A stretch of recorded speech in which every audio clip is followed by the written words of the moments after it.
Welcome to Empowerment Radio. My name is Dr. Friedemann, and I'm so glad that you decided to join me. Empowerment Radio is about giving you the insights, tools, and solutions to address some of the most challenging aspects of our daily lives. So sit back, relax, and empower yourself. Welcome to Empowerment Radio. I am your host, Dr. Friedemann. Thank you for joining me today. I can imagine that some of this, what we talk about, is particularly for you who has turned in to the show today because there was a big response to the announcement of the topic. Well, what's the topic? Well, let's first look at if this sounds familiar to you. So let's say, for example, your siblings call you and they complain that the computer is broken. Well, you just leave everything and try to talk them through the problem, or maybe you even buy them a new computer because that's what you do. Or your boss comes and says, well, we have a deadline, and are you willing to volunteer to work through the weekend so that we can meet it? And of course, because that's what you're known for, you step up and you do that. Or you are the only one who has family gatherings at your home. All your other siblings somehow get away with maybe bringing just a bottle of wine while you do everything else. So what is that? Why are you the one who is always catering to others, caring for others, pleasing others?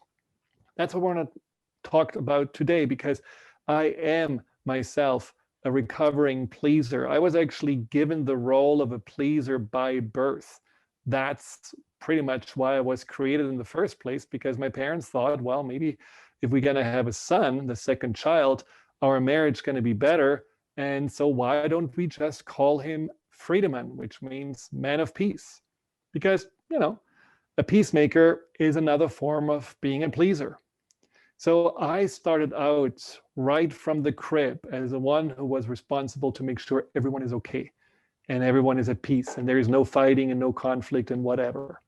Now, that unfortunately just didn't stop just about, taking care of my parents and my sister and making sure about their well-being. It actually extended also into my relationships. So my first girlfriend, when I was 15 years old, she was someone I really adored. And since I was a pleaser, I thought, okay, I need to shower her with gifts and attention.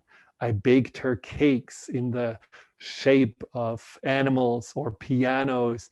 I wrote her poems. And one day I even created, and maybe there was a little Freudian slip there, I created a puppet on the string in the shape of myself. And all my friends were laughing because that's exactly how they saw me in the relationship. She was holding the strings and I was dancing around. I didn't see it this way. I just thought, I like her so much. I want her to like me back. So let me do whatever I can. Now it didn't work. 2 years later, she still was really cold to me and always gave me the feeling that others were way more interesting. Now that broke my little heart, I can tell you that. But at the same time, as they say, when the heart breaks, something breaks open. And what broke open for me was a sense of, excuse my French, screw this, I deserve better than this. And so one day I just decided, now, I don't think I want to play this game anymore. And from that point on, all of a sudden, she was super interested in me and really wanted to, spend more time and return the favor of gifts, etc. Didn't work out. Somehow it was too late. So what's the moral of the story? Well, I guess the moral of the story is that you cannot really force someone to like you or love you by, baking cakes or doing things that ultimately they may have not even asked for. You cannot really, win somebody's heart over by pleasing them into submission. And that's maybe what some of you have really felt in the past, this frustration of doing so much, and it never seems enough. So today's show is about how to get out of over-pleasing and over-giving and really learning the lessons that are underneath. because ultimately doesn't mean that you have to stop being kind and caring. It just means that you have to really shift your focus. And for that, we need to understand when pleasing becomes a problem, why we are pleasing in the first place, and then, of course, how do we get out of it? Now, there are different forms of pleasing. Like I was a peacemaker, I was the gift maker, the caretaker, but then there is also the chameleon that always blends in and wants to make sure that there's never anyone against you. There is certainly also that helper that just feels very responsible to take care of those that are in need or cannot help themselves. So there are all different shades of caretaking and pleasing. Now, how do you know it is a problem for you? How do you know that you're overdoing it?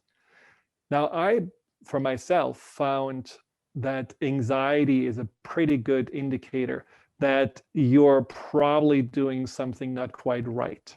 And for me, it was about, the anxiety about not doing enough or not maybe doing the right thing, and then going over in your head, should I have said something different? Should I have done something different? And that form of always wondering, what do others really think about you? How can I do more? How can I be better? That is an indication that you put other people way before yourself. And another form of anxiety is the anxiety to say no.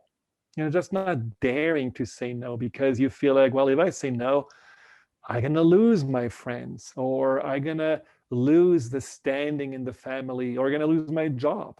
So the idea that you don't have really the right or the freedom to stand up for yourself, that's another indication that you really go into this sense of dependency, more dependent on their approval, or at least not rejection of you, than you actually depend on yourself and on your opinion about yourself. Another thing a lot of my clients have been struggling with is guilt. That as soon as they feel like they are actually doing something for themselves, there is this sense of guilt that really makes them feel like, well, I'm a bad person. This is really selfish. I shouldn't be like that. And that, lo and behold, gets them back into the pleasing mode. And guilt just basically says that for some reason, everybody else is first. You don't really have the right to take care of yourself. And for that, it comes also in with not having the right to have your own opinion.